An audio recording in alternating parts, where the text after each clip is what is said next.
This is your Classical Break, your daily dose of classical music.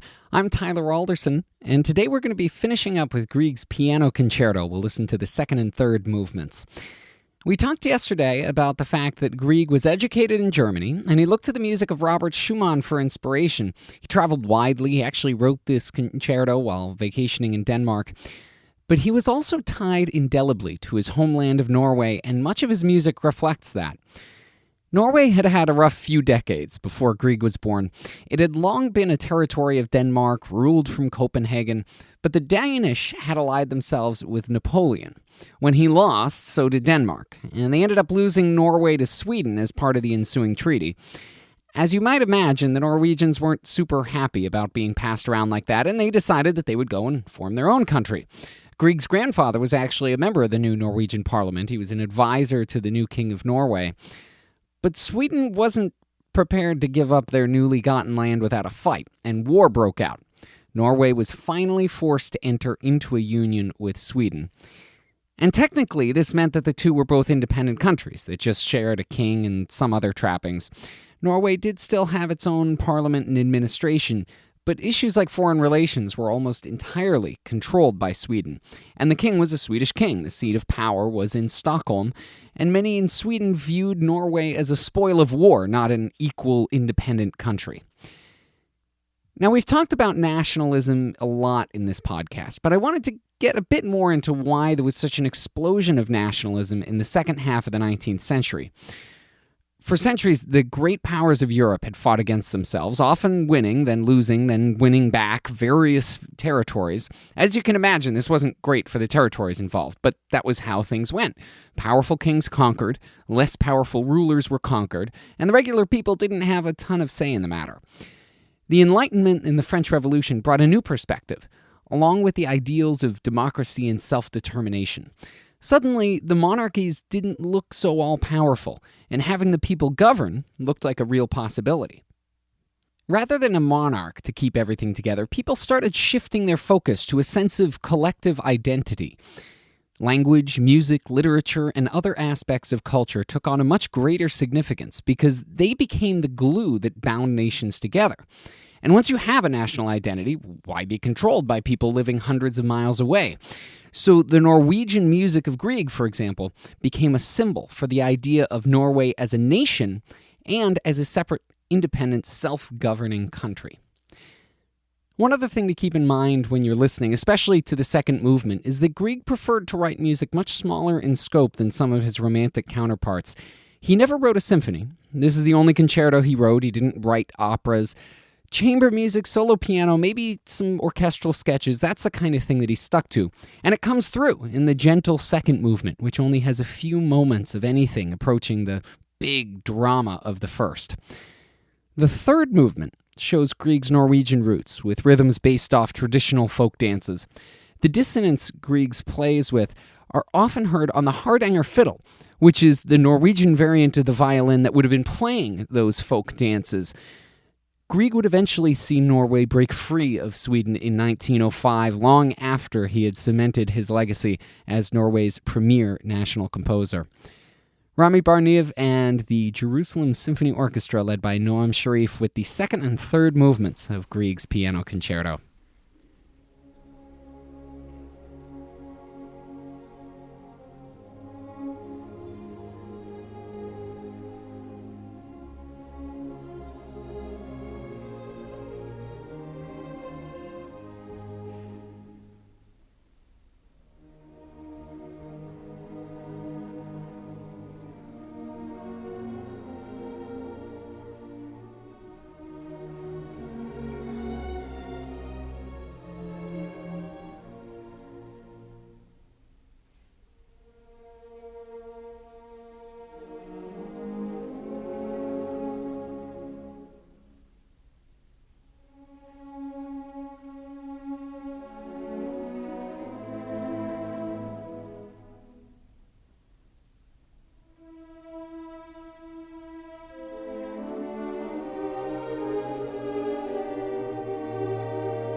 And right there, we're back to the dramatic flourish that we started off with, the timpani and the big minor mood. Thanks to the Jerusalem Symphony for putting that up on museopen.org, and thank you for listening. If you have the chance, please rate and review this podcast wherever it is that you're getting it. I'm Tyler Alderson, and next week, we're going to be listening to Brahms' First Symphony, another big piece, along with Beethoven's 14th Piano Sonata, and we'll start things off with a trip to Spain with Chabrier and Sarasate. I'll see you then.